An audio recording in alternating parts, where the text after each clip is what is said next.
Today, you're going to discover how Apple's latest Photos app update might be more than just an unforced user error, unveil the hidden design flaw coming up soon. Now, I don't know if you've been playing around with Apple's betas for iOS, iPadOS. The Photos app got a facelift recently, and a lot of people don't like it.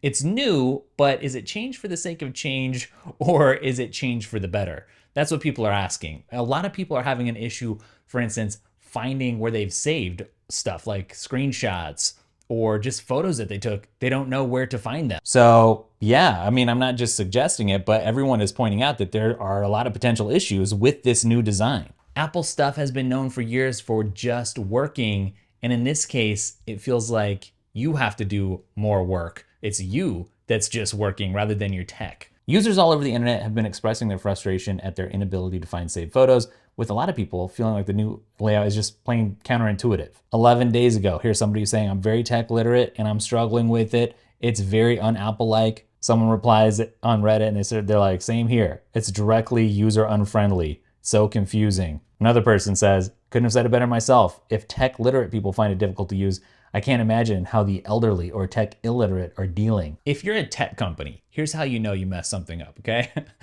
I'm very happy with a lot of Apple stuff, right? But when something goes wrong, it needs to be called out and hopefully that leads to improvement. But here's how you know you messed up, right? That's if people start feeling nostalgic for the previous version, right? Sometimes you can have this weird feeling where it's like nostalgia for a future that's not yet here yet. You know, that's when we get into like Apple rumors and stuff.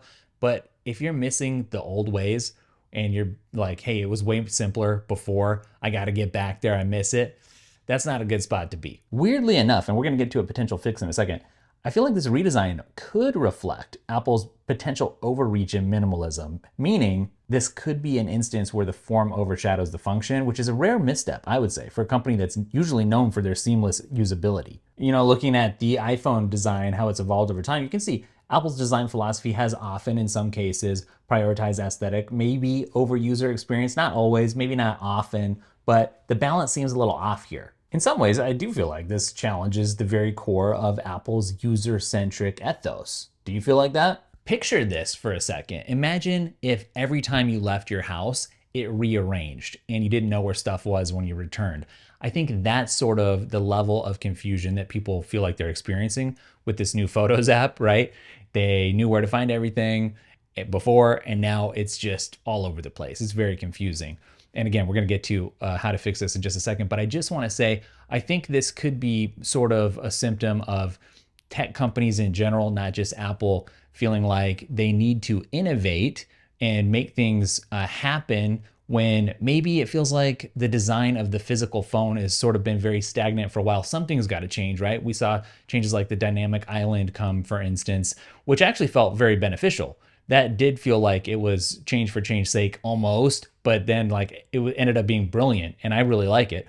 But this is a case of like just changing things to make it feel different, I feel like, rather than to make it useful. Sometimes if it's not broke, you don't need to fix it. So stay tuned. We're going to uncover whether this is a glitch or a glimpse into the future and actually what you can do to fix it to an extent. But first, what's a product that people love, love, love? Well, my productivity course, which helps Apple users get more done in less time with less burnout. It's not my only course though. I've got a course on Apple's Freeform app, which will help you go way beyond the basics, as well as an AI bundle that'll help you take advantage of all the opportunities AI is about to unlock for all of us, which you can currently pre-order for a nice discount. But all of my courses are linked up for you down in the description, so check them out. So how do you fix this? If you want to make things better, what can you do? You can go in and use the customize and reorder option at the bottom of the Photos app. And the big thing you can do is unselect all the collections except for media types, and you might be better off. So if you're getting into this and you're like, what's going on? It's not a glitch. It's an actual redesign.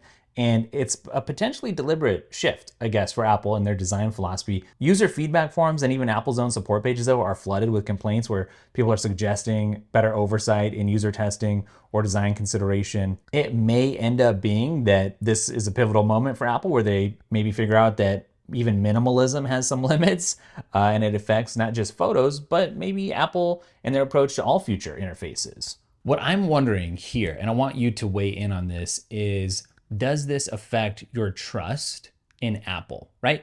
I think a lot of people buy Apple products because That's the key word. They trust it. It could be privacy. It could be the it just works mentality. It could be the looks. They trust Apple to deliver the things that they promised, A, but the things that consumers have come to respect, B, or expect. And respect, I guess. For me, I feel like Apple did drop the ball a little bit here, and it was such a weird thing.